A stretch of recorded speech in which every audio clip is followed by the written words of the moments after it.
Hier, lors de son passage sur France 2, la première ministre Elisabeth Borne a confirmé que le gouvernement prévoit de conditionner le versement du RSA à une activité de 15 à 20 heures par semaine.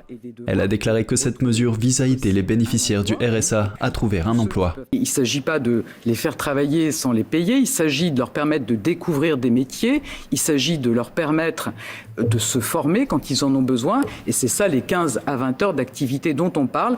La mise en œuvre de cette mesure a déjà commencé dans environ 20 départements, où près de 40 000 bénéficiaires du RSA participent à des activités de formation, de coaching ou de périodes d'immersion en entreprise. Les allocataires y signent un contrat d'engagement réciproque qui leur donne des droits et des devoirs. L'objectif est maintenant de généraliser le système aux 1,8 million de bénéficiaires du RSA.